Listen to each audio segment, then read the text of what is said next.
ഞങ്ങൾക്ക് 7 വർഷം കുട്ടികളെ ഇല്ലായിരുന്നു. അപ്പോൾ ഒരുപാട് പ്രാർത്ഥനകളും ഒക്കെ ആയിട്ട് നടന്നു.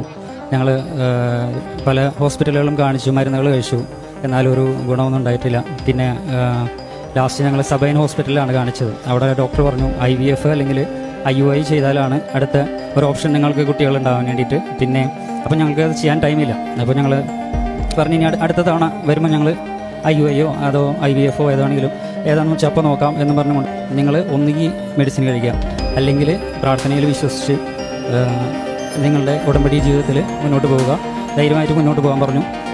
ഗർഭപാത്രം ഉണ്ടെങ്കിൽ നിങ്ങൾക്ക് ഉറപ്പായിട്ടും കുഞ്ഞിനെ കിട്ടും, ഇങ്ങനെയാണ് അച്ഛൻ പറഞ്ഞു. അച്ഛൻ അന്നൊരു കാശ് രൂപം തന്നു. അത് വയറ്റിൽ സൈപ്പ് കുറ്റി പ്രാർത്ഥിക്കാനും പറഞ്ഞിരുന്നു. ആ കാശ് രൂപം പില്ലോടെ അടിയിൽ വെച്ചിട്ട് കിടന്നുറങ്ങാൻ, പിന്നെ ഡെയിലി പ്രാർത്ഥനകൾ ചൊല്ലാനൊക്കെ പറഞ്ഞിരുന്നു. ഞങ്ങളെല്ലാം അതുപോലെ തന്നെ നിർവഹിച്ചു. ഉടമ്പടി ഓൺലൈനായിട്ട് കൊടുക്കുകയും എല്ലാം ചെയ്തു പോകുന്നു. ദൈവകൃപയാൽ അതിൻ്റെ പിന്നത്തെ വർഷം തന്നെ യാതൊരുവിധ ട്രീറ്റ്മെൻറ്റും കൂടാതെ എല്ലാ മെഡിസിനുകളും ഞങ്ങൾ ഇവിടെ ഫ്രിഡ്ജിൽ വെച്ചിട്ടാണ് പോയത്. കാരണം അച്ഛൻ പറഞ്ഞിരുന്നു ഒന്നുകിൽ മെഡിസിൻ അല്ലെങ്കിൽ പ്രാർത്ഥന. ഞങ്ങൾ പ്രാർത്ഥനയുടെ മാർഗം തിരഞ്ഞെടുത്തു. ദൈവം നമുക്ക് നല്ലൊരു ആൺകുഞ്ഞിനെ തന്നു അനുഗ്രഹിച്ചു.